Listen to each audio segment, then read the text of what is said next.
Okay, so today we are joined by Luke Barnatt. Luke, how are you? I'm very well, mate. Thank you very much. Cool. So, Luke, you are a UFC fighter. You've been in the fight sport world for many, many years. I was looking at your background. You started with Taekwondo way back in the day, I believe. Then got into wrestling and various other things. So we'll talk through that story. But also, you're now in that kind of transition from being a full-time sort of professional fighter to other things, and you're now a gym owner. So you have a gym, Luke Barnatt, in Torremolinos, which is a martial arts gym, yes? Yeah, it's mixed martial arts, MMA, the UFC, mixed martial arts. Also do jiu-jitsu. We have Taekwondo as well, and a few different things. We have a pretty busy schedule, and because we're in, the southern coast of Spain on the Costa del Sol, we get a lot of visitors from other places. COVID has messed that up for a little bit of a while, but we get a lot of people coming in. At the moment, we have a lot of Irish people coming over because they're still in the EU. So yeah, we have quite a broad outlook on martial arts, and we do a lot of different bits. Cool. And is that so? Do you run camps and things like that there for teams or individuals or? Well, that was a big part of the business plan originally. And obviously, I have quite a lot of good contacts in the martial arts world. I've done camps with Brad Pickett, who's a big household name in the UK. Was close to getting Alexander Gustafsson over to do a camp with us as well, but now he's actually opening his own gym up.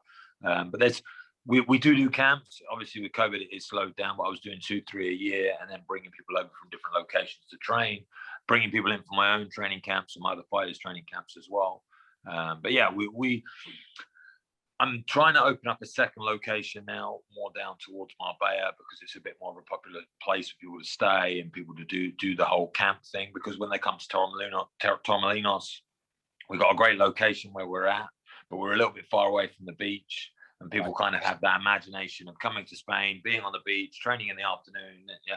So we do it, but the focus for us is focus for me is more on fighters. So it's more of a gym for fighters to produce talent here in Spain and to try and grow martial arts here. Amazing. And I'm assuming you've got a hefty team down there. I'm assuming this isn't just you doing all this, right? We have a team, but I do a lot of it myself. Yeah, we do. We have a great team there. I've actually got another UFC fighter, a guy who used to fight in the UFC called Jay Cuccinello, who's another one of my coaches there. Santeri Lilius, my partner, is one of the best European black belts that you can find. He teaches a jiu-jitsu program or the BJJ there. So I have like quite a big, maybe tenfold coach-wise, but I'm the direction for fighting it. When it comes to MMA, I'm the guy who has to make sure everything's kept in order. And it's a big job because I have quite a few fighters now coming through, especially in amateur. So there's a lot of, as you know, being a coach is more than just showing people techniques and how to do things. I get, I'm basically the dad to about 30 different kids that have to ask me every single questions about life and everything. Yeah. So it's a big responsibility. Yeah. And outside of that, you also manage athletes, right? Yes, last year I started an athlete management company, Vida Sports and Entertainment, along with two other guys, Carl Prince and a guy named James as well. So I wanted to do that because when I started in the sport and as I grew in the sport and I went to the UFC and I did everything, I just felt like most of the managers or the management companies that you come across, they don't really understand what it takes to become an athlete, and they kind of just a full professional athlete in mixed martial arts. They kind of just use you to make money, and I feel like they don't provide people with everything that they need from all angles. They just look at, here's a sponsor, this is who you're going to fight. It's very, very basic and one-dimensional, and I really want to be able to support people moving forward. We only started the company last year. It's still very early days. We've got about 52 athletes already, so we have quite a big roster. That's not.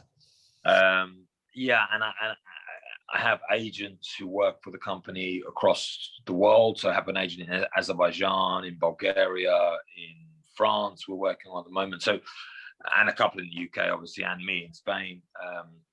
But it's that's something that's really growing and coming, and that's something that's going to be big for me, the management company. But I feel like to do it properly in the way that I want to do it, it's taking a lot of time. Obviously, with COVID that's been going on, it's been a little bit more challenging. But yeah, I'd really like to guide people's careers and really help them up as much as possible.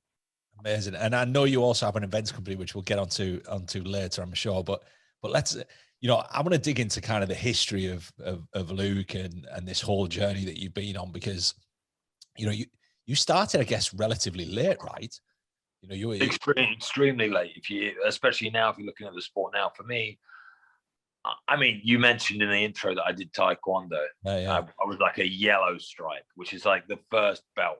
So in jiu-jitsu, you get a white belt, blue belt, purple belt, brown belt, black belt. There's 5 belts. In Taekwondo, there's like 20 belts. I don't even know. The first belt you get is a white belt. The second belt you get is a yellow stripe. So it's a white belt with a yellow stripe through it. That's how far I got in Taekwondo.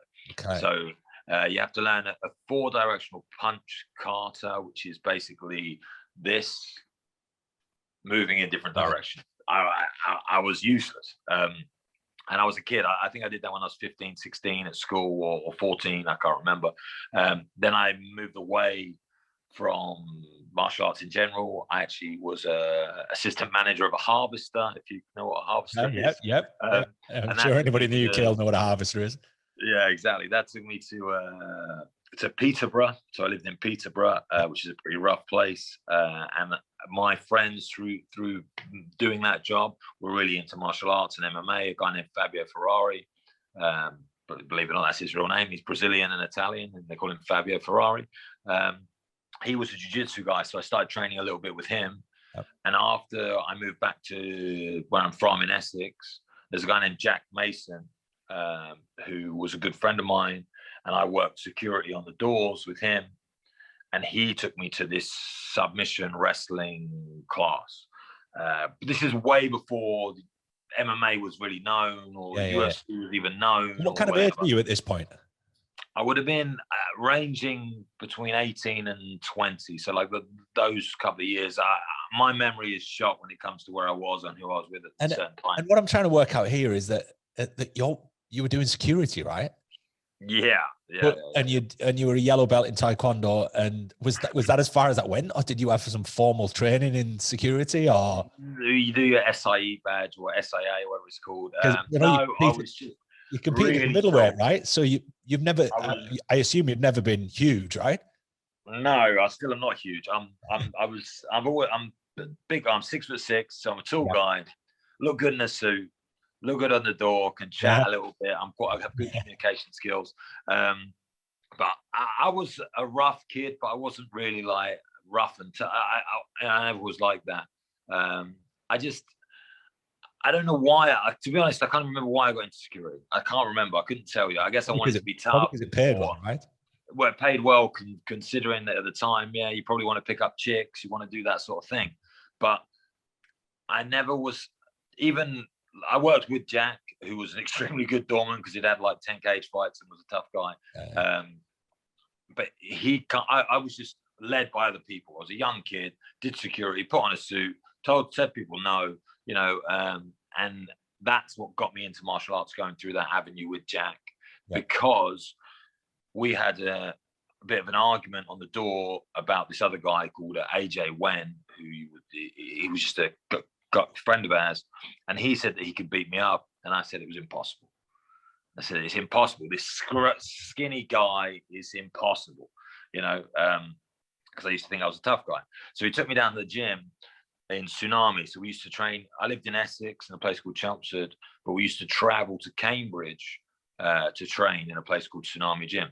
And this guy who must have weighed 72 kilos, I was about 95, so a lot bigger than him, just twisted me up, beat me up, submitted me, choked me, triangled me, did whatever he did to me, and really embarrassed me. And I said to Jack afterwards, like, I can't live with the knowledge that someone could do that to me, without me being able to put up a fight. I had a bit of a complex, I guess, with being a man and wanting to be like the top dog or whatever. But this little skinny guy, honestly, destroyed me. There was another guy there who was one of the coaches called Robbie Olivier, who was even smaller. He's like a featherweight, so he was fighting at 66 kilos, but he's about 5 foot tall, and he destroyed me. there was another two guys, gypsies, that were like short, fat guys, and they destroyed me, you know. So I just was kind of like amazed by martial arts at that point, and it really got into the sport. The skills, you know, the skills that's involved. I'm not an aggressive guy. I'm not I don't know. I felt like I needed to learn how to defend myself against these guys, and that's kind of what started me on the road towards in MMA or whatever you want to call it.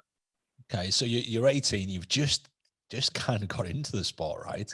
And just decided, right, I'm gonna. And obviously, any discipline in martial arts is a long journey, right?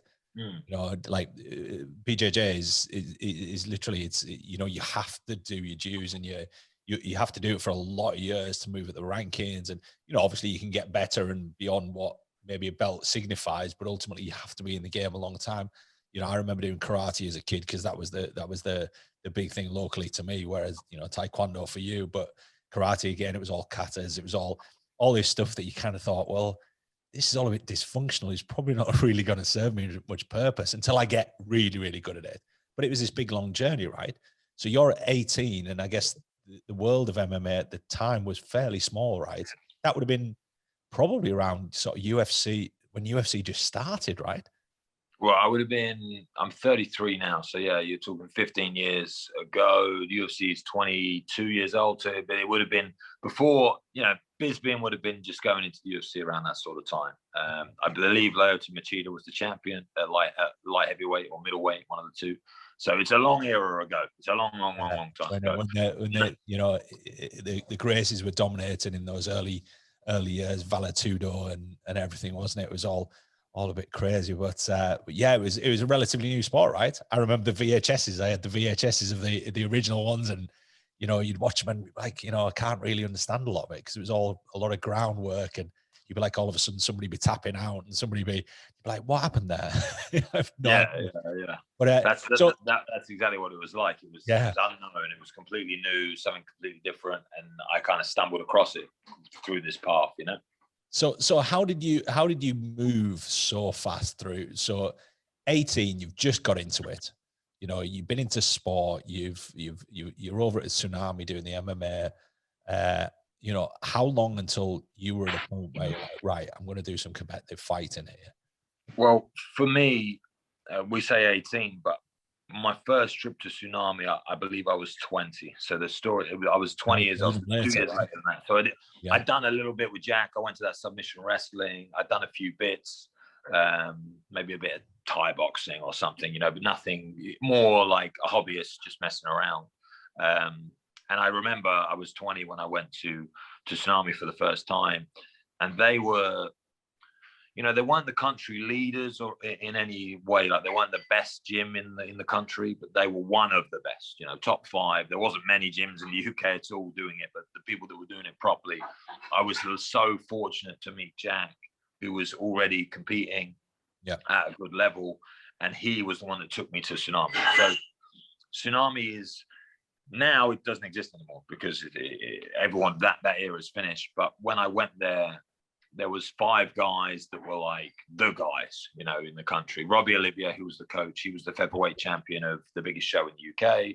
So they were doing everything right. So I was extremely lucky to start off my first day, my first session, get destroyed by everybody, but I got destroyed by people doing the right thing. Not just because they were stronger than me, not just because, you know, they were tougher than me or whatever. So that's what I would really put down to my, you know, skills, my progression of my skills so quickly would be because from day one, I started with the right people. So again, as a coach, you'll know it's much easier to teach a blank slate correctly than it is to reteach somebody something. You know, if you've got loads of bad habits, then it's very hard to correct them and make them, you know, good habits. But if you've got no habits, you don't know what you're doing, and you get shown something and you pick it up, then great.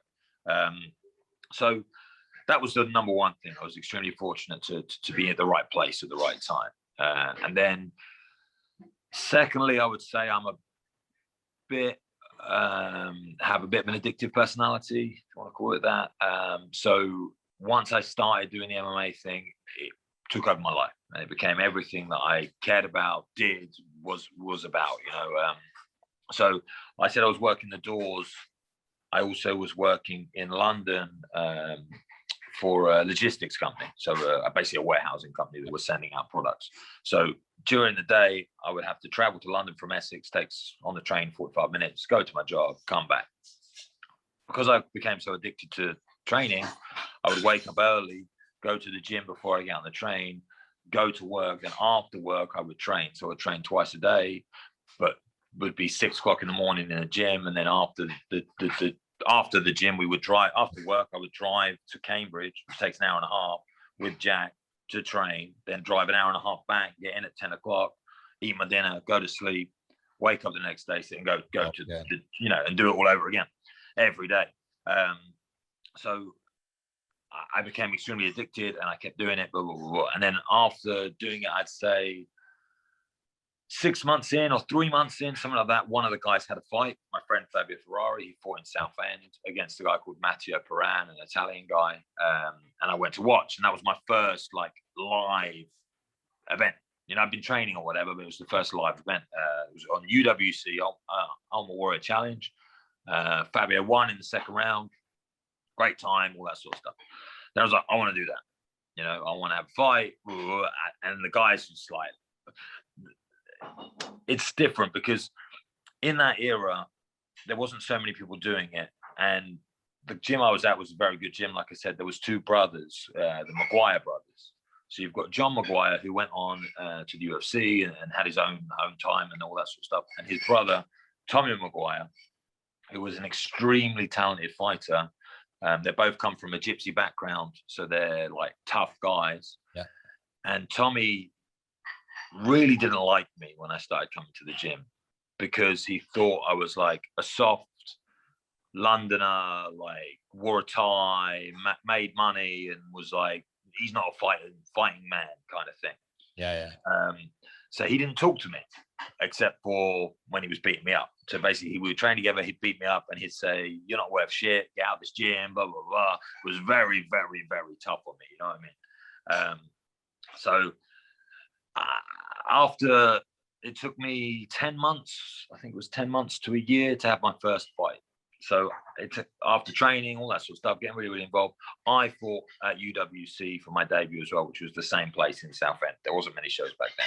I fought a guy called Alan Packman, who's from Southend. First round, I went out. I didn't really know much, like what I was doing. I mean, 10 months is not an extremely long amount of time to then have a fight. Yeah. Sounds like a long time, but it just isn't in the sport. Got my jaw broken in the first round. And I come back into the corner and I've got Robbie, my coach, and I say, I think I've broken my jaw. And he said, open your mouth, open your mouth, open my mouth. He goes, no, you've just cracked a few teeth. I was like, okay, cool. Went out in the second round and I won by TKO. And then he comes in and he pats me back, right, your jaw's broken, we've got to go to the hospital. Before it is. So he knew I'd broken my jaw, still wanted me to continue fighting. I continued fighting and I won. That's the kind of mentality that these guys had, I didn't go to the hospital. I went out drinking till 3, 4 o'clock in the morning or whatever. And I woke up the next day in so much pain that I had to go to the hospital and get my jaw wired shut. And I'd only broken it on one side. So I hadn't broken both. I just broken one way. Wired shut. Over Christmas, couldn't eat because I had my jaw wired shut, all that sort of stuff. And then after that, Tommy started speaking to me. He was like, you've proved yourself that you're a real man. You had a fight. You got your jaw broken. You come back and you won. And he started like being on my side a little bit more. You know what I mean? And that was kind of how the story started, if you want. Like I said, I could talk all day long. So, hey, look, I'm sure you probably told the story a million times. So to you, it's it's maybe something that you feel you're repeating, but it's very interesting to understand how that journey starts, and obviously stories like that where you've gone in, you've done something, and people always think it's kind of this rosy story that, I went in, I won in the second round, and I went back, carried on training, and then I turned professional, whatever it might be. There's a little bit more to it than that, right? You've gone in, you've broken your jaw, you've then gone in, and even the point is turned around to you and said, you've just cracked a few teeth, and you were like, all right, and just carried on, right? And anybody who, I'm sure, I've never, touch wood, I've never broken my jaw, but I know a lot of people who have.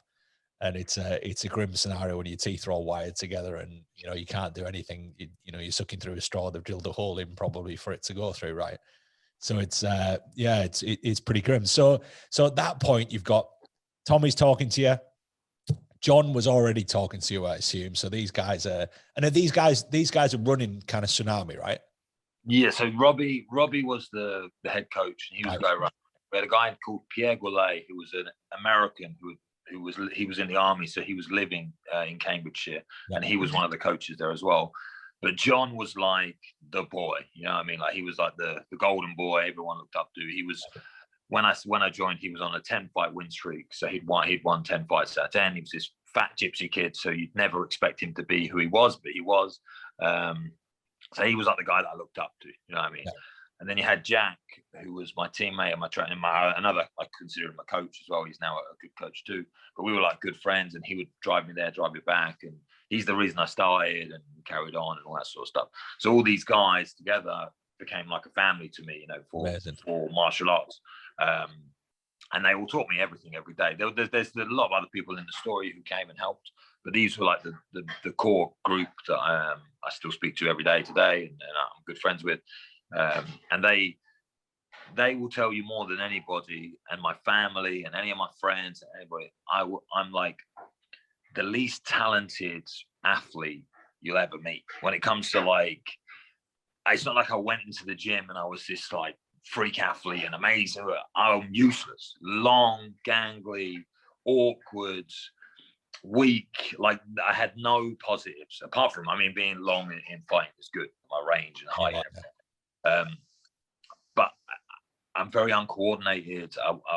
I just was shit. There's no other way to put it. You know what I mean? I was terrible, but I had desire and I wanted to do it. And Jack said to me, so what we used to do, Jack used to work in London too. He'd work in London, I'd work in London. We'd meet at the train station and then he would drive us to Cambridge.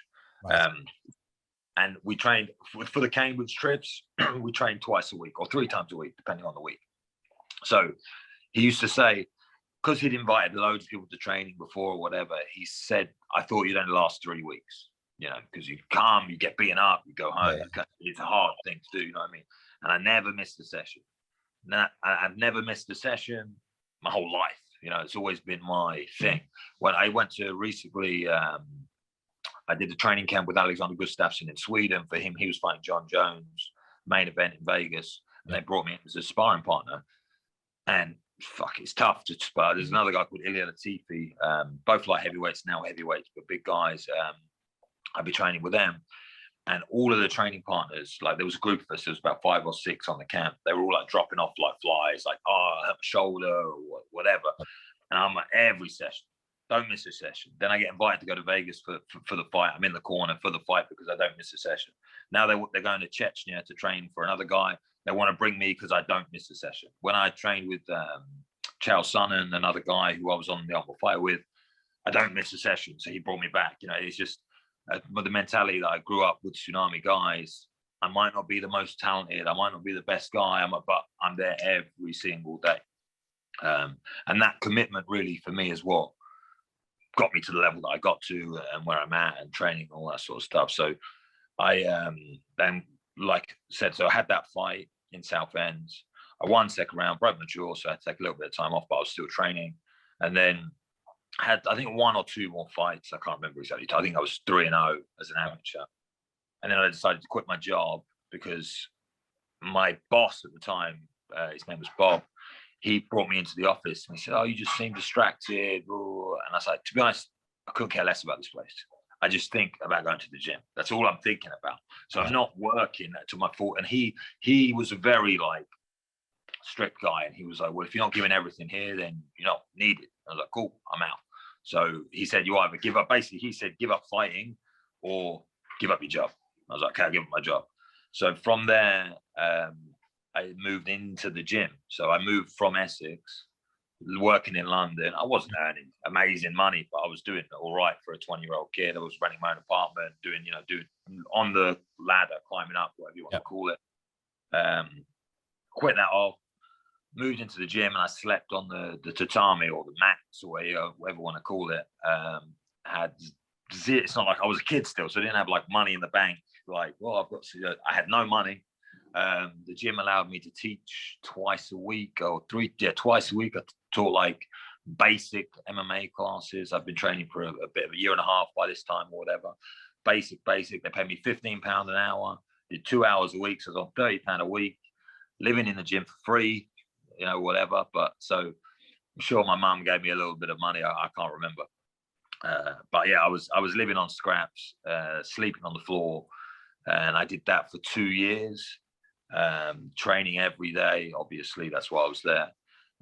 And John, at the time, he would come and stay. He didn't live in the gym, but he would come stay in the gym from like Monday to Thursday or whatever he's going to do. So we'd be together every day training, doing 3-hour sessions, 4-hour sessions, whatever we needed to do to improve.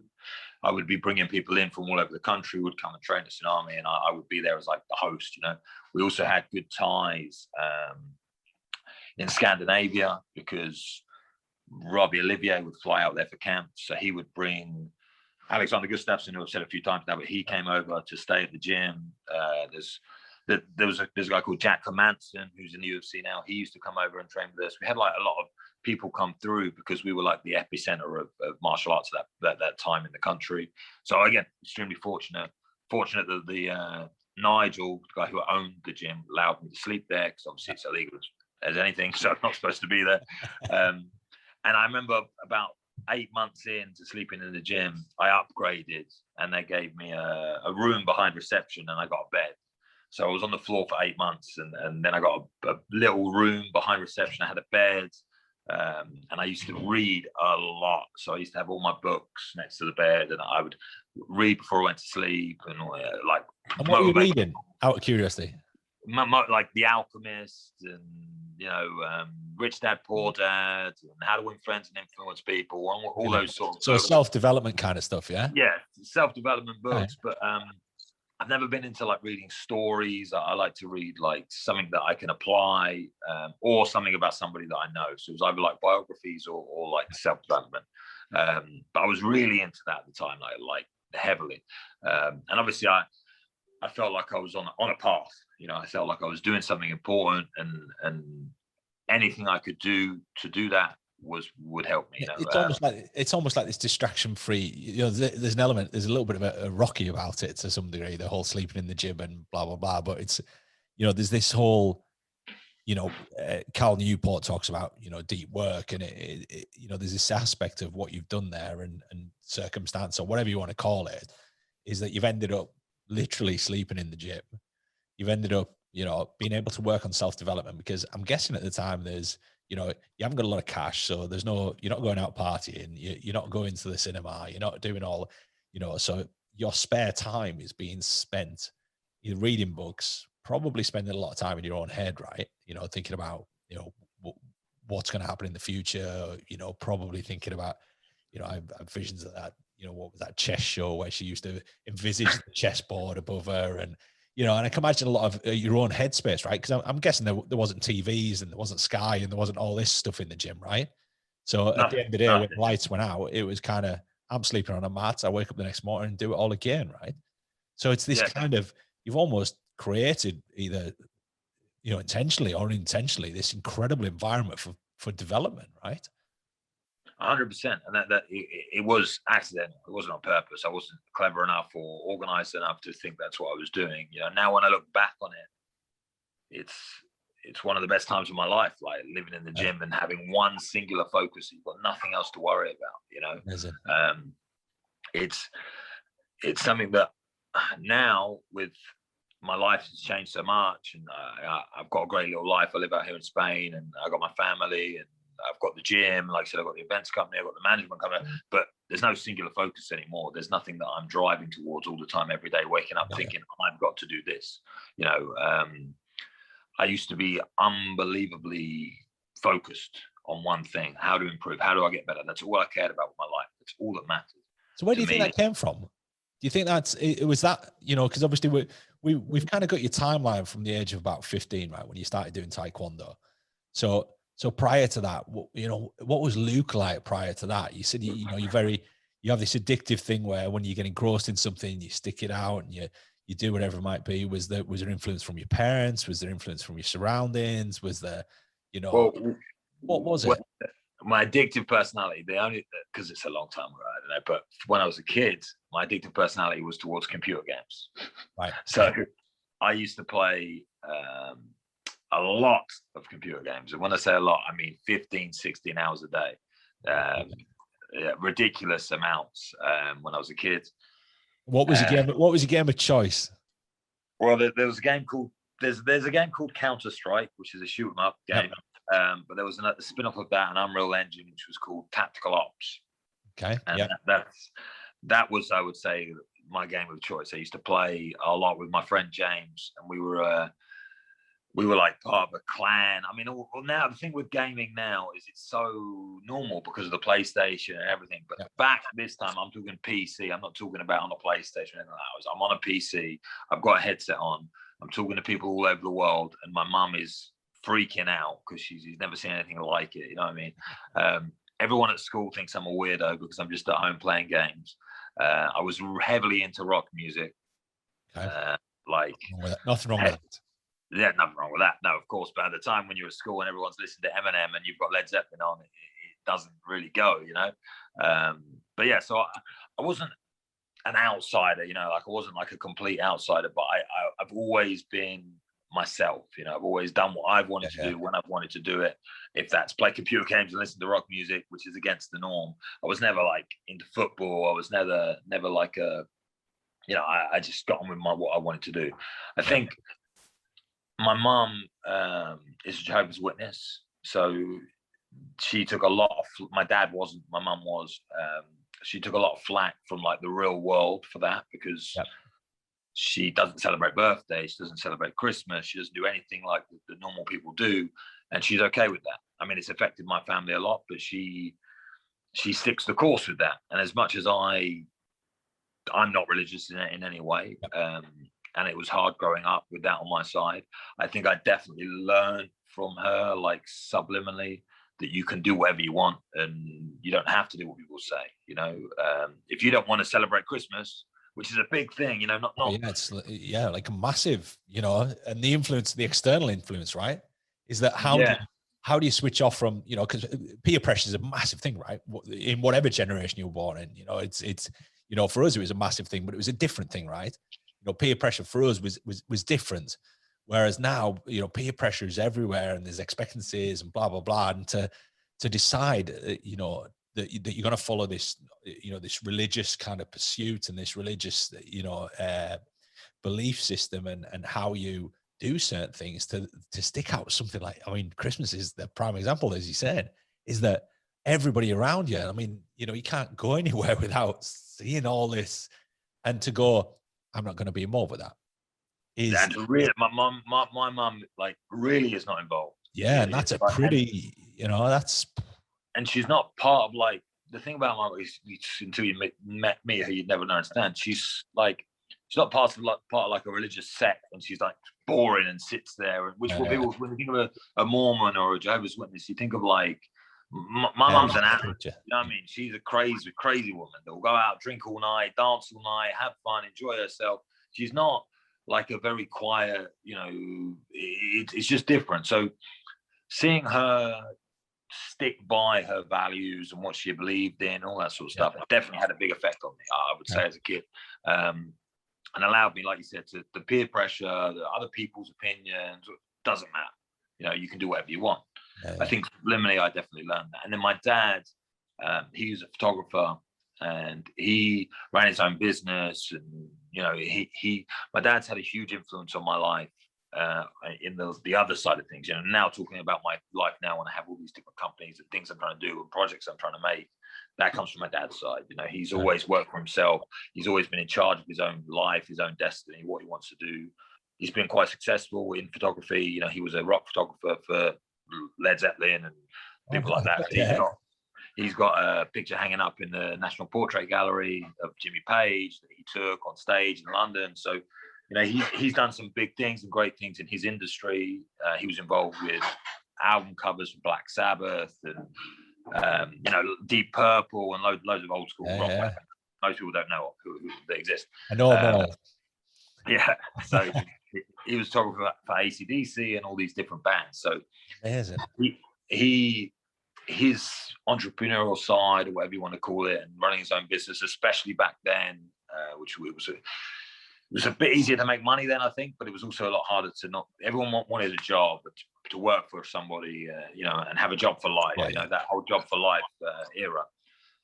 So I definitely learned that from my dad, and I think the two combined was the like psychological side of what I had for MMA. Obviously, neither of them are athletic pursuits, neither of them or anything like that. But the back end of their lives definitely affect. And I never would have known this at the time. Obviously, this is all retrospectively thinking about it after my career is done. And they also supported me immensely to do it. They weren't very happy about it, like that I was doing fighting, especially my mum being Jehovah's Witness, but they let me do it. I wouldn't say they like encouraged me to do it, but they didn't say you can't do that or you shouldn't do that, or you need to get a job or you need to do this. They never said anything like that to me. They just said, you do what you want to do. If that makes you happy, you do it. And that's a big thing. It's a big thing. Oh, massive. Because there's always those, there's that pushback element. And I think, our kind of era, there was, a lot of pushy parents who wanted the kids to get into sport or whatever it might be. And you can go one end of the spectrum, or you've got the ones who are like, you're never going to make a career. I remember a conversation with my dad, when I told him what I was going to do, and he was like, but that's not a proper job. And like you say, it was that 9 to 5 era of, look, this is what you do. You grew up in Peterborough, right? So, the standard norm in that town is to get a job, get married, get a house, have a family, and there's probably this path that you're just expected to follow. And then when you step off that path, people are like, well, hold on, and by the sound of it, you were already not necessarily stepping off the path, but you were doing things that you chose to do rather than what the society and your surrounding and your peers and the other kids at school were doing. You were listening to rock music, you were playing video games, and you were doing, doing your own thing, which I think is that always comes from somewhere. And I think that retrospective look at things, and you start to realize that, there was like, I clearly picked that up off of my parents or somebody, but you don't realize it at the time. And in many cases, you don't realize it until decades later, right? And you actually think about it. I definitely didn't realize anything. I would say I was so, like I say, laser focused until my daughter came 2 years ago, or close to 2 years ago. I was a closed book. I was MMA till I die, everything. No, nothing else mattered.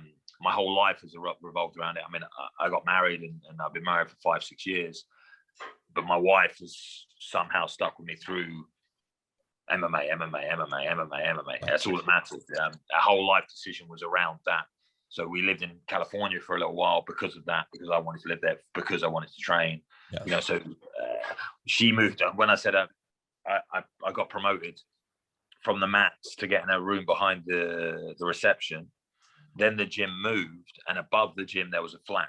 So by the time I became professional and I got into UFC and I did all this sort of stuff, the gym then moved and there was a flat above it. I lived in that flat. And so did my wife. We were only dating at the time, but she moved in with me above the flat. So she's been there from the beginning in the same, and it was not a nice flat. It was not a nice place. Let's just put it that way. So she supported me then, and ever since then, it's always been the same. What if I wanted to go anywhere, I would go with her and we would do it together. Again, amazing support from her. So I was lucky in that regard, but she wouldn't have survived otherwise, because my life only thing that mattered to me was improving in martial arts. Yeah. So if she was on board with that, she could stick around.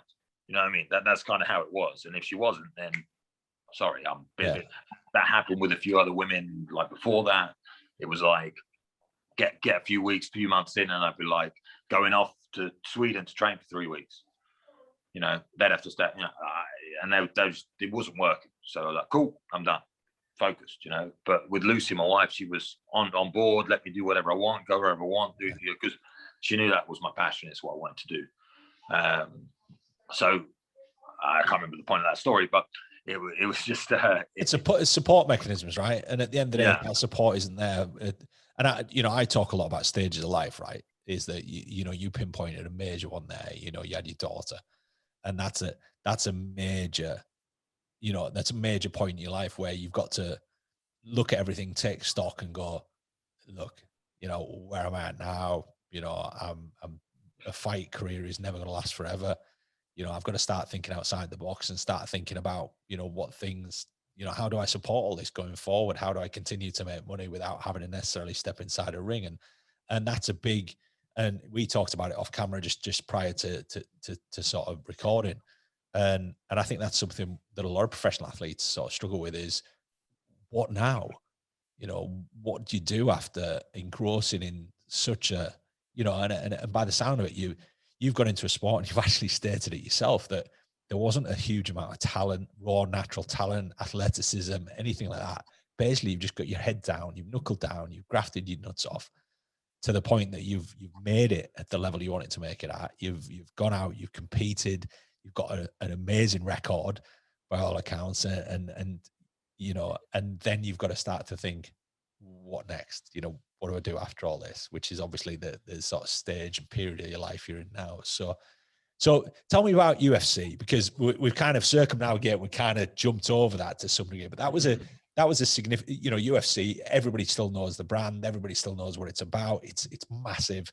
It was kind of it's the Hoover of vacuum cleaners, so to speak. It's, when people refer to MMA, they often say UFC instead of MMA, right?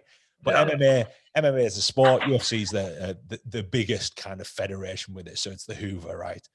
And, how did that transpire? So, you've done these, I'm assuming amateur fights at the time through the gym, right? So, like I said, I was doing so how it worked when I started, because before I got in really at the beginning of the amateur era, there was with amateur fights. I mean, amateur MMA now is better than professional MMA was when I started. It just is unbelievable, the level of change. But so I'm living in the gym. It's been doing it 2 years. I've got a nice little cushy room at the back of reception now, reading my books, and my coach gets an email from the UFC saying that they're looking for people to compete in the Ultimate Fighter, which is basically it's a TV program in the States. The last 8 weeks, you go out to Vegas and you live in a house with 14 other fighters, and you fight each other one by one to find out who the best guy is. That's kind of how it works. And the winner of that gets a contract. Is that right? The winner gets a contract, exactly. Yeah. So right. With the UFC, so it's like their selection process. We put 40 people in the house and make them all fight each other. Whoever the best guy is will sign to the UFC, and they get a 6-figure contract. And that was all televised, right? So that still goes, doesn't it? There's still They had a little break, like it stopped because they started something called the Dana White Contenders Series, which is a slightly different format, and they've just revived it. It's just come back. I think it's season 27 or 26 now. So got invited to that. But what you have to do is you have to go to Vegas and you have to do the tryouts, and they interview everyone. You hit pads, you do whatever. You have a grapple in front of everyone, and they select people to go onto the show. So the only way you can do that is go to Vegas. Going to Vegas costs $1,000 minimum. I had no money, zero. Luckily, the guy I lived with, Mika, who later was my best man at my wedding, he paid for me to go to Vegas. And my gran gave me, I think, 300 quid towards it as well. So I had no money, but I borrowed it all from all these people. And then 3 days before I was flying to Vegas, Mika said, I'm coming with you. And he booked his own flight and he'd come with me to Vegas as well. So we went to the tryouts. I think there was 530 people at the tryouts, off the top of my head. And then they cut you down little by little by little. So there's 3 stages. You hit pads. They go, no, you guys are crap. Get out. Got past stage 1. Stage 2 is you grapple, like wrestle in front of 3 judges, and they just call you out, against some random guy. Got past that. Next stage. And the 3rd stage is the interview stage. Now, I don't mind having a little chat, as you can probably tell. So I was all right in the interview stage, but I remember there's 3 guys there. There's a guy named Sean Shelby, who's the matchmaker for the UFC. He's like the talent side of things. Yep. There's a media guy there, and then there's the guy who basically owns the TV program. So he's like the reality TV guy. And I sit down and he basically said, "Go, you're one ugly motherfucker." That's the first thing he said to me.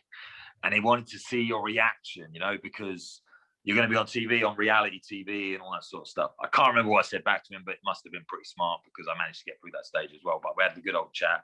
And then you get through. And then you get put down to, so there's going to be 14 people on the show. You get put down to 28 people. So 28 people get through.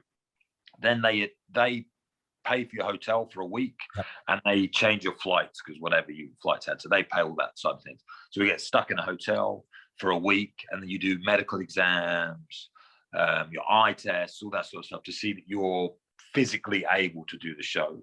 Yeah. But there's 28 of you and only 14 of you are going to get through. Oh, no, there's 40. Sorry, I got this wrong. There's 52 of you because there's going to be 28 or 56. There's 56 of you that get through because there's going to be 28. And then to get into the house, you have to fight to get into the house. Right. And the winners go in. So made it a bit confusing. But anyway, got down to the last 56. So everyone's getting their medicals done and all that sort of stuff. And you're told you cannot leave your hotel room because you're not. They don't want the media to find out that you're on the TV program because it's quite a big thing in America. And they want you to be available for all your medical things. Obviously, I'm in Las Vegas. I'm 20 years old or 21 or 22 or whatever I am at the time. I think I'm 23 by then. And I'm with my mate Mika. So we're out every night, getting drunk, doing what we do, and waking up in the morning and all that sort of stuff. Had a crazy week in Vegas with him. It was a really, really good time. And then they send you home. And they don't tell you nothing. So you go home, you do all your medicals, you don't know if you passed, you don't know if you failed or whatever. And you go back and they just say, stay ready and we'll give you a call. Because I was in the UK, I didn't get a phone call. I just got an email. And the email said, okay, you're on the show. We're flying you out this date. And it was in 3 days. So I knew nothing about it. And then 3 days later, I was getting flown to Vegas. And you get flown directly there and you have to fight So you get an email, 3 days you're fighting. And if you win that fight, you're on the show. That was basically what it was. Yeah. So flew out there with Nigel, the guy that owned the gym. He came with me as well, just to support me and watch. You go in, you do the fight. I fought a guy called Nicholas Goring, who was training with the Diaz brothers, if you know the Diaz brothers. So they're like so the Diaz brothers were both there. And I was a kid still in the game, and they were cornering Nicholas. And I just remember thinking, oh my God, it's the Diaz brothers, and being all excited about it. Anyway, so then you get in. I had one of the best fights I think I've ever had in my career. I think it was one of my best performances, best whatever you want to call it. Yeah. And I get in the house. No one's seen that fight apart from Nigel because they didn't air that fight. It was just like an elimination to get in. Get in the house. It was season 19 of The Ultimate Fighter, or 17, sorry, season 17 of The Ultimate Fighter. And it was known as the best season they've ever had as middleweight. So all those middleweights, there's two guys that come from it that are extremely famous and got up there, a guy named Kelvin Gastelum and Uriah Hall. They both did very well from the show. And Kelvin Gastelum's the guy who won the show. So I went on the show, had 3 fights, won my first fight against a guy called Gilbert Smith, won my second fight against, I can't remember the guy's name, lost my third fight, which was the semi-final. So if I had won that, I would have gone through to the finale. Because I lost that fight against a guy called Dylan Andrews, who was 35 years old or 33 years old and had 30 professional fights, and I'd had 5. Wow. So it was a big, and we spoke a little bit at the beginning. Obviously, I'm in the gym, living in the gym, and I got my support network, Jack, John, Tommy, Nigel, Robbie, amping me up, talking to me, my family. That gets taken away from you and you get put in a house with people that you've never met before from all over the world. And so, again, retrospectively, I realized how important they were to me when I was in the house, because now I'm just training for myself. I'm just doing it for myself. I don't have my people around me, So then when I get told I'm going to, because I spoke to them afterwards. I remember I get told I'm going to fight Dylan Andrews. And I remember thinking, shit, he's got 30 fights. He's and they just said, they would just be like, you're going to smash this guy. Don't worry about it. And they would give me the confidence, Yeah. But I didn't have that inside myself as an individual at that time in fighting. So I lost that fight, but because the season was such a success and the talent level was so high, Dana White came out and he said, everyone that's been on the show is going to have an opportunity to fight in UFC. Wow. So what they did was they had 7 fights, so 14 of the fights. We all got to fight each other still from the house. So I ended up fighting 4 different people from the house because I fought another guy on the show in Vegas on my 25th birthday in the MGM. So basically, we all left, and then we had 3 months to prepare for the finale. And on the finale show, Uriah Hall was fighting Kelvin Gastelum to find out who the Ultimate Fighter was going to become, the winner of the show. And the winner of the show gets the contract, the Ultimate Fighter contract stuff. But Dana said, screw that. I'm not doing that this time. Everyone gets to fight. And anyone who wins, they get a contract. So there was 7 fights. I was fighting a guy called Collin Hart. And to prepare for that fight, me and John went to America and we trained with Chael Sonnen, who was my coach on the show, who was like a big name in the sport and all that sort of stuff. So I went out and trained with Chael for the fight for 3 months. 25th birthday, fought Collin Hart, smashed him. Went up a really good performance of mine. Went to a decision, but I smashed him. Won the fight, and I got in the UFC. 25th birthday, I also won fight of the season against Dylan Andrews. So that fight that I lost was the best fight on the season on TV. Yeah. So I got 25 grand for that. Fighting, I got about 25 grand for that on the night. I'm 25 years old, and you're in Vegas with all your cash. Oh yeah, I was going to say, after the fight, the UFC, they don't do it anymore. But what they used to do is they used to hand you a check, and you could go to any casino that they own, and you can cash your checks. So I kept my bonus check, but I cashed one. I think I cashed 16 grand or something ridiculous. Didn't need all that, but I cashed it. I had it. I went out with Robbie and Jack and John because they flew over to Vegas for the finale as well, and they cornered me and all that sort of stuff. And we went to see Vanilla Ice perform because Robbie was a little bit older than us, and he was like one of his idols or whatever. So I remember we went to see Vanilla Ice in Vegas, and then I went off and got absolutely destroyed, smashed. And on the way home, back to my hotel, I started playing craps, which I had no idea how to play because I was a kid who'd never really been in a sim before, and I was playing away or whatever.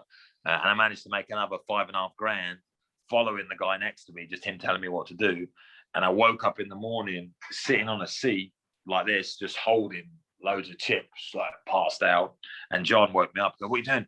And I just had all this money. So it was a pretty good day. Oh, it's up there, right? Yeah, it's up there. It's definitely up there. The experiences. Yeah. So yeah, that was a good one. That was a good moment. That was a good. So at that point, you've been given the money as for winning, right? But where's the talk of this? Is the talk of a contract at that point? So if you win, you're in. So that's the thing. Right. But there's no everyone who won on that night, you're in. You're in the UFC. So I'm trying to say, my 25th birthday, made all that money, got in UFC, smashed it. And that was on your 25th birthday? Yeah, on the April 13th, whatever the year would have been, a long time ago.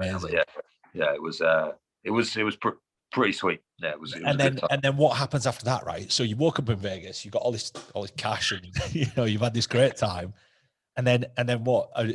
I guess there isn't really like a land in there at that point, because I'm guessing you're probably sobering up, thinking, I've got a contract with the UFC now. Yeah, well, on to the next. That's what happens when you wake up. I flew home, so you got to think.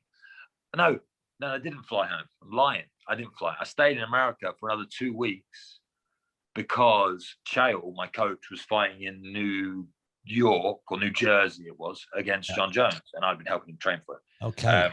And the other team was John Jones, wasn't it? So yeah, so that's what we're saying. It was Chael Sonnen versus John Jones, the teams, and then they have the finale. They would fight, and then the coaches fight as well. So they do right. For it. So I helped Chael train for that, and then he fought John. I flew out to New York, and it was in New Jersey, thinking I'm a big man now. I'm in the UFC. I've got all this cash. I stayed at the W Hotel, which was extremely expensive, that I should never have done. I was getting private cars everywhere. Yeah. I was the man going out shopping, doing whatever. Chael fought. He lost against Jones, which everyone does. But it was still a good experience. Which everyone does. Yeah, it was a good experience. Enjoyed myself, and then I flew home. So then it was like the dream, not the dream, but like the life had changed. It was over. You know what I mean? I had to go back, had to get back to work, had to start training, was back in Cambridge at Tsunami, still living in the same apartment that I'd been in living in before, you know, it's still the same.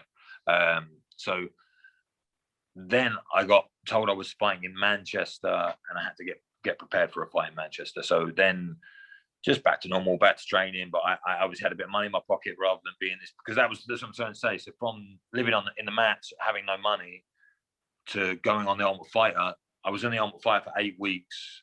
And then after that, I went to America for 3 months. And then I fought in the UFC. And then I was in the UFC. So I'd gone from having nothing to having like, not everything, but like good wage. Good, you know, everyone, oh my God, you're in the UFC, all this crap, you know. It was a big change for me. It was huge, you know, and it'd really gone. I was 5-0. This is the other thing. So I was 5-0 as a pro. I'd had 9 amateur fights. So I had 14 fights under my belt, but only 5 professional, which is, you know, not a lot, really is not a lot to be in the UFC. So I was in the UFC at 6-0 because I'd won the fight to get there. So I'm undefeated at 6-0, but everyone else in UFC has got 20 odd fights. It was definitely a big task at hand for me. And so the next guy I fought was a guy called Andrew Craig, who was an American guy who had just beaten a guy called Chris Lieben. And Chris Lieben was a bit of a legend of the sport, had been around for a while. He was on the Ultimate Fighter 3, I believe, 2 or 3. So he'd been around a long time. And Craig beat him, and he was coming to Manchester to fight me. So I was intimidated a little bit. I had to get ready. I was really worried about the fight. I went in, beat him in the second round, I believe it was. Yeah, second round. I knocked him down 3 times. So I dropped him with an uppercut. And when I dropped him, I hit him like perfect, you know. And in this video, you better look it up afterwards, Luke versus Andrew Craig. I knock him out, and I just walk off with my hands in the air because I think I knocked him out 1. But he hit the ground, he got back up, and I looked like an idiot. Then I hit him with another straight right, and he went down. And I put 1 hand up because I thought I'd won. But he's still there, so I had to continue the fight. Then I knocked him down again. I didn't put any hands up. I jumped on him and I submitted. So I actually tapped him to win with a rear naked choke, but I dropped him 3 times in the fight. And this was the Twitter age. So there was no Instagram. Yeah. Everyone was on Twitter. And I remember reading the comments in Twitter afterwards, like everyone taking the piss at me, but it was good. And so now so this is the thing with the UFC. So you go through the Ultimate Fighter. I had my first fight in Vegas, sick experience, but no one really counts that as fighting in the UFC because I fought another guy from the Ultimate Fighter, you know? So I hadn't had a UFC fight, especially in my gym with the likes of Tommy, John. And John was in the UFC at this time as well. So John was already there, had already done it. It was, you know, whatever. So they're like, you're not a UFC fighter, you win a fight in the UFC, you know? So that's what Manchester was to me. It was like my crowning as a UFC fighter. I won, sweet. And then I'm at the press conference, and I remember I'm sitting there and I see Robbie, my coach, and we're like chatting away. Dana gets on stage, and Dana says, so we're going to get out the bonuses. Performance of the night goes to Luke Barnatt for knocking out Andrew Craig, and that's 50 grand, you know? So I was like, what? No.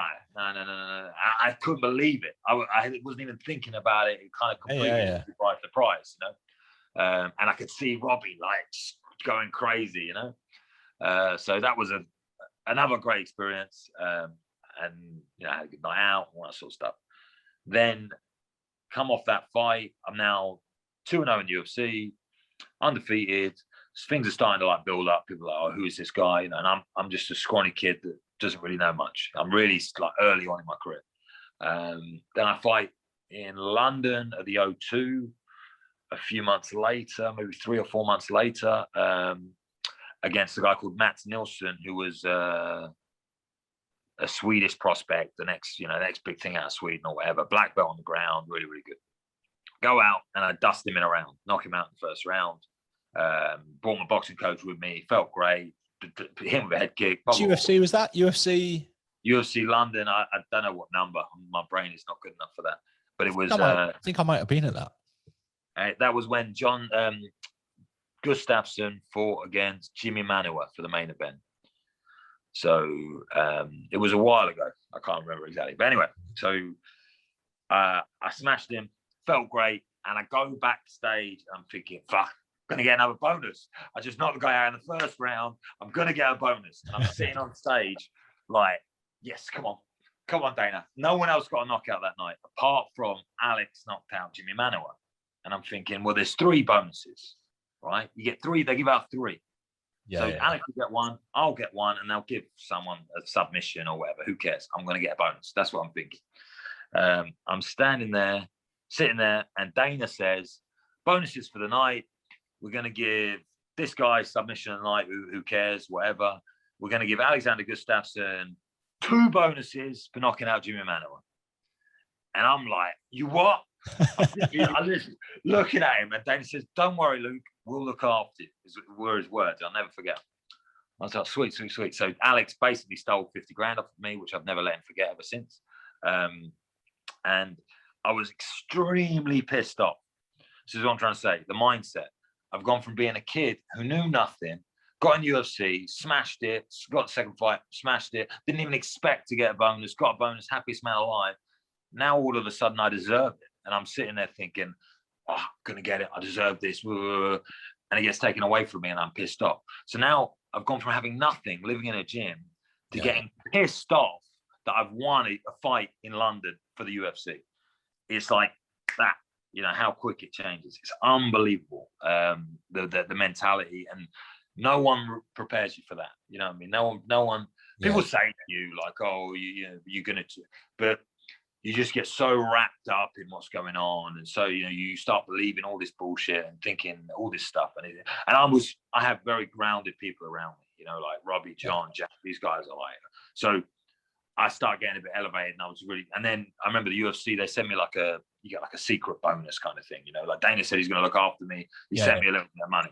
But it was nothing like what I expected. Again, I'm pissed off. Wow, fucking bricks. It's bullshit. It's crazy how your mentality changes. Anyway, and then my next fight's in America, I think. Oh, no, my next fight's in Germany, in Berlin. But my gym at the time, Robbie and the guys, they all break up. No one's paying the bills at the gym, so the gym kind of goes under. Because the thing with MMA now is different. But back then, keeping the lights on was a big expense. So Cambridge is an expensive rent, as you can imagine, all that sort of stuff. So it just went under. So I ended up moving, and I went to San Diego in America because I'm this big time UFC fighter now, so I can do whatever the fuck I want. You know what I mean? So I go to San Diego thinking it's the best thing I could do. I go train with a guy called Phil Davis, who is an incredible athlete, was Bellator champion, was in UFC for a long time. And then he went over to Bellator and became the champion at Bellator. Great guy, amazing training partner. And I was training with him every day. So I go from Cambridge, we're great guys, great athletes, everything, but they're like my family, my brothers every day. Now, again, it's like being on the Ultimate Fight all over again. I'm on my own. I take Lucy with me. I've met her in this time period. She's with me in San Diego.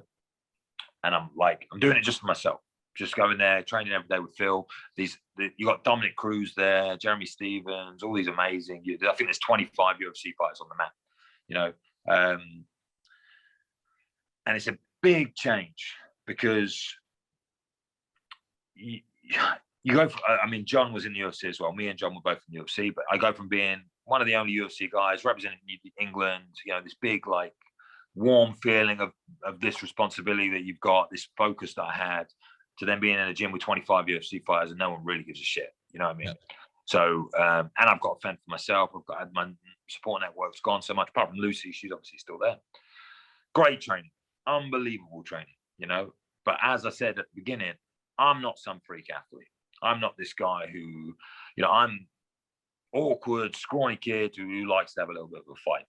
And that kind of gets lost. I have new coaches, new coaching come in, new coaches obviously telling me to fight a certain way, which is complete opposite to how I used to fight. They wanted me to be a counter fighter. They want me to keep a distance. Obviously, I'm tall, long. I used to just go in and scrap. Yeah. No nothing flash, nothing. You know, I just used to tough guy from England, go in there and have a little scrap. That's what I was. And they tried to mold me into this like Anderson Silva-esque distance control, bop, bop, bop, bop, you know, counter fighter, which I definitely am not. I've learned over time. So I had a great camp, had amazing training partners, I had everything that you think you want and need. And it happens every time now in England, or I'm in Spain now, it's the same. So you're coming up in the sport, you think, oh, imagine if I could train in America with all those UFC fighters. Imagine how good I would be. And you just devalue everything you have around you. So I go to America, I'm training with these UFC fighters, the best in the world, all that sort of stuff. And in my opinion, I got worse. You know, I got tougher, and I probably got a bit athletically a bit better because I was doing the right nutrition, because I had a bit of money now, all these sort of things. But my mentality changed. You know, the reasons I was doing it for changed a little bit, and I just wasn't being me. I was being what they thought I should be. You know, I was being what they thought I should be. And so then I go into my next fight. I fight a really tough guy who's actually about to fight Uriah Hall in the main event. What is his name? I can't remember because I've been punched in the head a lot. Bloody, I can't remember. I was actually going to comment before, Luke, about what a great memory you've got for names. No, like, knowing everybody, and then you've just scuppered it. You've scuppered that comment for me. It gets to about this stage. That's what I think. I'm really good at remembering, like, my childhood coming up, and then when it gets to around post UFC kind of times, my memory does go, and I have been hit in the head quite a bit. So I'm guessing that's got something to do with it, and I do worry about it quite a lot. Yeah. But let's make a joke of it now, and then let's move on. But yeah, it's whoever the guy's name was, I can't remember right now. I fought him in Germany, and I fought in this style that I'd obviously learned from America and all the training that I'd had. And I lost the decision by split decision. And Dana tweeted straight after the fight saying, "That's bullshit. Luke won that fight." You know, I felt like I got robbed. The whole world thought I got robbed. That year, there was a poll for like the biggest robberies in the sport, in the UFC. Yeah. And Ross Pearson was number one. And I was number two. So like I was the one of the worst decisions in UFC history. From that, I go on and fight a guy called Roger Navarez. I remember his name somehow. And that's in Texas. He's a firefighter from Texas. And I lose a split decision with the same American counterfight style, you know? Yeah. Another fight that I believe I won. I won the first 2 rounds. I lost the third. But he was a firefighter in the Texas with Texas judges. Go figure. Anyway, should have knocked him out anyway. He was shit. And in the third fight, I fought a guy called Mark Munoz, who was a big fighter in the UFC. When I was my first fight in the UFC, he was the main event. Right. He fought Lyoto Machida against Mark Munoz. He's like a big name. He's Filipino wrecking machine. That was his nickname. I fought him in the Philippines. So I fought him on the main card in the Philippines, had a hell of a scrap and got beat. You know, so he beat me. No doubt about it. He beat me wonderful. Again, so I went from smashing it, you know, like living the dream, doing what I want to do, leaving my home, going to the best training I could find with the best people I could find. And Phil Davis is one of the best, nicest guys, training partner you'll ever meet. Yep. Did everything for me, helped me in every way you could think. Come to the Philippines with me. You know, he was great. I still lost 3 fights in a row because I didn't have my family with me. I didn't have the guys that started with me. I didn't have the support network. You know, I just didn't think about it. Just went on, fucking living the dream. Go to America, train with the best. I'll be the best. Blah blah blah. Wasn't reading my books. Wasn't doing my thing. Just kind of got caught up in the wave a little bit. And then from that moment, I got an email from Sean Shelby, it would have been from Joe, saying, "You're done. You're cut from UFC. We're going to have to let you go. We're really sorry to let you go. You've been great to us, blah, blah, blah." And believe it or not, in this time, I'm in the UFC. I had great sponsors, great man. I did quite well financially. But you spend a lot of money when you're making a lot of money. You spend a lot of money, and you have no one like looking out for you, no one thinking about or looking at what you're doing. You think you're going to make money. So every 3 months you're fighting and you're making 30, 40, 50, whatever it's going to be. So you think, all right, 3 months, I'll make it again. Let's get to the Mark Munoz fight. I think I was making like 40 grand or whatever it was. I can't remember. Lost, got cut, and they pay you half and half. So you get paid half your money for showing up, half your money for winning. I didn't win, so I only got half the money. Yeah. So now I'm like, have to move back to England because my visa runs out in America, because my visa is through the UFC, so I can no longer stay there. I'm short of cash, like really don't have a lot of money. And I'm getting married in 2 months to Lucy. We've got the wedding in Liverpool, set up, all that sort of stuff. And I get the email from the UFC, cut me. And then about 3 weeks later, I'm in Liverpool, staying with Lucy's family. And I'm in bed and I wake up and I just think, like, how are we going to pay for this wedding? I got no money, you know, all these things. And I get an email from the UFC saying, we've paid you your win money for Mark Munoz. Thank you for your contribution to the UFC. You were such a great athlete for us, blah, blah, blah. And they give me the money. I don't know how or why or whatever, but that paid for my wedding. So I was extremely fortunate. You hear a lot of bad stories about the UFC. You hear a lot of bad stories about Dana White. You hear all, you know, I was one of the lucky ones, and they looked after me, and I don't have a bad word to say about anybody in the company. They were all amazing to me. I was lucky to, they have something called a guest fighter, which is someone who basically, when they do an event, they bring 4 fighters with them, and they like represent the UFC. So we go on stage, we talk to fans, we go on TV, we do whatever. I did that like 8 times. You know, I went all over the world with them. Yeah. I'm not a bad communicator, so I think that's one of the things that got me there. I was on BT Sport for the UFC a lot. We're doing Beyond the Octagon and all that sort of stuff. That's, like I said, Caroline Pierce. I worked with her quite a lot during this time. And I did actually do an event, a live event for BT Sport when Conor McGregor fought Diego Brandao in Dublin. Yep. I was a guest fighter for the UFC, and I was an analyst for the UFC. So we were up in the rafters doing live feed video for the event. So the fight would be happening, they'd go to a break, and in between the rounds, I would break it down. After the fight, I would break it down or whatever. Loved it. Kind of what I want to do in my life is that. I wish I could.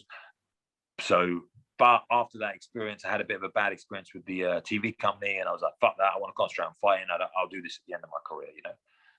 But yeah, I was a fortunate guy, is what I'm trying to say. So it was like so lucky that money came to me, and that then paid for my wedding. I had an amazing wedding.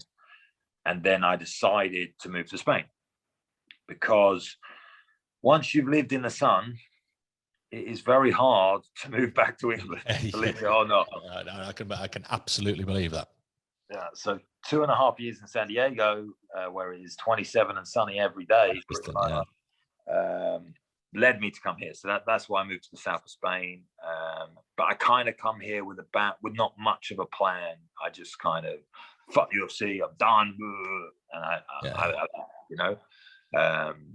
So yeah, I mean that's the UFC side of the story. Again, like I said to you before, I can talk. So you I have interject. no problem whatsoever with that. It's, you know, when it's an interesting story, it's worth listening to. But it's it's fascinating. And I think with it, you know, when you said about you know, you hear these not horror stories necessarily, but bad stories about the UFC. But I think a lot of the time the good stories don't get told, right? You know, I mean, you know, if they treated you badly, you'd be in the press, you'd be harping on about it, you'd be telling people. Whereas, you know, really something positive has happened there, and you know, probably very few people know about it, right?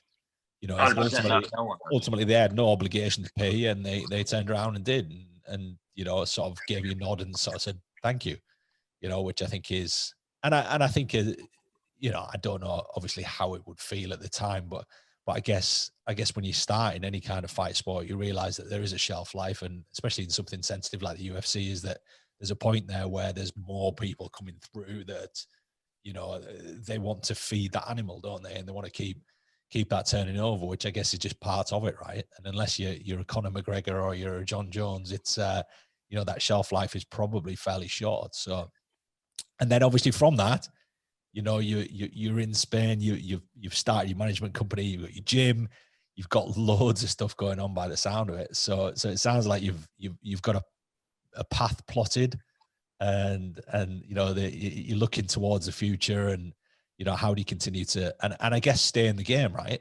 I guess all of this enables and facilitates you to stay with what you love, right? Well, the UFC now for me it's 8 years ago. I think I fought Mark Windows. Yeah. A long time. I carried on fighting. I was only 29 when I left the UFC, and or 28. And it's like, if again I had guidance from outside, I'm a very independent person. So when I say if I had guidance, I probably did have guidance and I rejected it in some way, you know.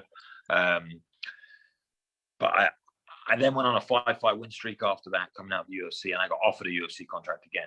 So I could have gone back to the UFC.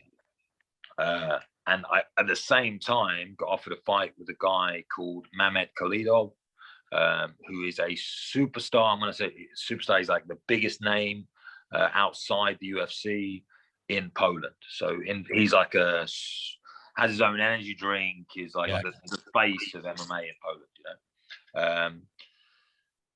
So I decided to take that fight, thinking in my mind, beat Mamed Khalidov, go back to the UFC. I'll be top. He was ranked 8th in the world, I think, at the time. So I would be top 10 in the world. I go back to the UFC and splash, make all these big news, blah, blah, blah.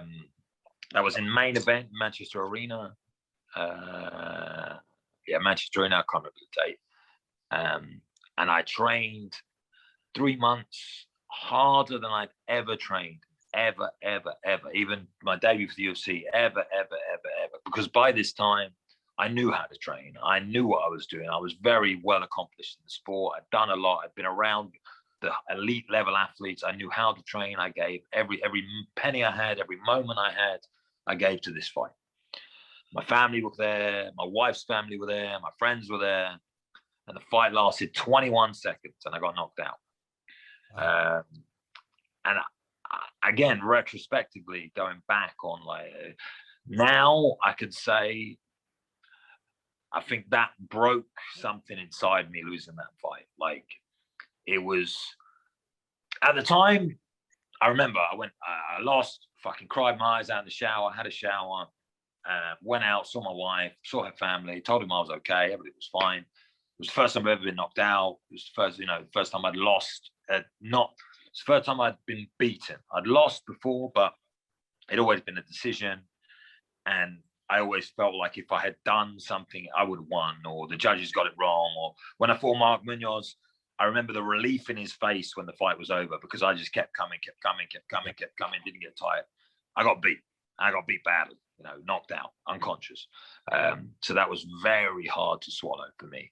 And I think since then, I've never really, truly competed at my potential. Like, I've not trained to my potential. I've not sacrificed to my potential. Because again, with the guidance, I moved to Spain. I was kind of the only guy here. I was training myself, all these sort of things. I think when I lost them because I just thought, win that fight, get to the UFC, and then I can go back to what I was doing before. But because that didn't happen, I only realize now, I didn't realize at the time, because I feel like I've had 10 fights since then, or 12 fights or whatever. And I've won some, I've lost some. I had great performances, I've had bad performances, you know, and I felt like I was giving it everything I could give, but I just wasn't, you know. It was a lie, because I didn't have that 100% unmitigated focus that I had when I lived in the gym in Cambridge. And I've not had that since I fought Mamed Khalidov. And I had that for Mamed. I had that for most of my fights in UFC, I believe. But for Khalidov, I had it stronger than I've ever had it. Because, you know, I've had this good discussion with a few people. I believe there's like 4 different types of people that fight. There's athletes, there's martial artists, there's fighters, like just like rough guys, you know what I mean? And then there's competitors. And I'm a competitor. Computer games, I want to win. Tiddlywinks, I want to win. what it is, I want to win. And I asked my wife, we played games at Christmas. She, with her family, she once threw a block of cheese at me because I was being such a dick. The rules are the rules, you know. I'm sorry, I won. But so I'm a competitor, and that's all I care about is me and you are going to fight. It's not about anything else apart from I, a better man, and I can beat you. That's all I care about, you know. But once you've done that 40 times, and then you fought some of the best people in the world, the Mark Munozes and the Mamik Lidovs of the world, I don't just want to beat anybody. You know what I mean? I want to beat the best, the elite. I want to put everything into it. So if I'm not fighting the elite, why? What am I doing it for? It has nothing for me, you know. You make a few quid, yeah, great. You know, you get some cheers, you get pictures taken, cool. But it doesn't. I'm not bothered about that. I never really was bothered about that. So since the Khalidov fight, retrospectively, I can see that I wasn't as focused or interested or in that place I needed to be to continue. Again, I was only 30 years old, 29 years old, whatever I was. So if I had been taken aside, and because now people are fighting until they're 38, 40, you know what I mean, athletically. And I'm only 33 now. And I'm not saying I'm done with fighting, but I'm done with dedicating my life to it. I've got a baby. I've got another baby coming. I've got the events company. I've got my gym. I've got the management company. So I know deep down in my heart, I can't give it 100% anymore. I can't. And I'm not talented, athletic, amazing guy. I'm the fucking hard worker who wakes up every day, gives it 100%. And the reason I beat you is because I give more than you give. And if I can't give you more than you give, I can't win. That's how I kind of look at it now. And when because I'm only saying all this and bringing this all up to try and come around to the fact that if I'm moving away from competing in MMA, which I've done for 15 years of my life, I am lost. You know, you said like, oh, you've got all this stuff going on. Yeah, I've got stuff going on, and I could do a million things. Oh, my baby girl's gone. You know, so I just I need to find that thing. Hey. Hello. Oh, hello, you. Say hello. Oh. I need to find that thing that makes me that guy again. You know, the 100% dedication, one road, don't think about anything else. And it's not fighting for me anymore, you know. So I'm not saying I won't fight again, because I probably will have a couple more, but for a different reason, just to stay in the sport. You know, and I also believe I'm capable of doing anything, not just fighting, not just. So you said like, oh, so you want to stay in the sport? It's what you love. Yeah, I do love it, and I've been a part of it for a long time. But I could do anything, and I'm not closing the door to changing and doing something completely different. It doesn't have to do with MMA. You know, it really doesn't. It doesn't. I'll still watch it. I'll still be a part of it. Yes, started. But I just, I'm open to everything. You know, so I'm just trying to see what not where the world takes me, but I'm in that period now. Been in it, I'd say, because I fought in December. So my last fight was in December, just before Christmas. I fought in Kazakhstan against an extremely talented guy, and I got knocked out. And I haven't even trained since. It's been 5 months. You know, I just feel that if I'm not giving it 100%, what's the point? She doesn't know how to be quiet. Yeah, she will. But yeah, so it's scary. It's scary to do that. That's what I'm saying. Now I've come from. I feel like I'm 18 again, and trying to find what I want to do in my life, because it's not. If it's not fighting, then what is it? Because I've done fighting for so long. Yeah, I think it's an interesting place to be in, Luke. I mean, it's, you know, at the end of the day, you know, I think there's a mentality there. There's a mindset there. There's something that you've applied to something at some point in your life, and whatever stage of life you get into. It's how do you know, and I have this conversation with so many people. You know, it's crazy the amount of people I have this conversation with, and it's that taking that same mentality and that same application and just putting it somewhere else. And I think deep down you kind of know that you can take all that and just transfer it and point it in a different direction. And I think that's, you know, that's part of it. And I think that, you know, a stage of life, you know, we talked about, you know, having a baby daughter, it's, you know, all of a sudden now you've got a change in direction that you know, is either something you decided or something you didn't decide, or you know, but ultimately it's changing direction. And then I think everything then needs applied in a different way and pointed in a different place. And obviously, you know, you can be in the same world, but you can be doing something completely different in the same world. And I think that's you know, I think it's always good to have that kind of, you know, I do so much in the same world I had my career in. You know, I'm still in that world. I'm just doing different things. And I think that's that's a huge part of it. But yeah, different stage of life. And I'm fascinated to see where it all goes. I really am. It's you know, you've got an incredible story, and you know, you seem very, very humble about it all, and very, you know, accepting of it all, I think is probably the word. You know, you realize what's happened, and I think that's really difficult for people who are competitors, right? People who are competitive, people who are, you know, they want to win and they want to do this, to be able to self-reflect and go back, and maybe that was the time spent reading the books. But yeah, you know, you can look back with a degree of humility and go, right, well, you know, there were times when I was robbed, and you hear so many fighters, right, who were robbed every time, right? Categorically robbed every time, when clearly a lot of the time they weren't. But, you know, you accept when you were defeated, you accept when, you know, there was some contention there, and you move on and do the next thing. And I think that's it's a noble trait. And I think it's something that, you know, to see in a game where it is literally, it's one-on-one, right? Yeah. Oh, bless she's her. very radical. But yes, I mean, it's you before we come on air, you said, oh, how do you want to get introduced? You know, blah, blah, blah. And it just feels so strange being introduced as, you know, UFC fighter Luke Barnatt, or, you know, it's just like, it was so long ago. Yeah. Yes, it's a great achievement, and I'm not, you know, it was great. It was an amazing time of my life, but I'm a different person now. I'm just a different guy. I've transitioned into something else.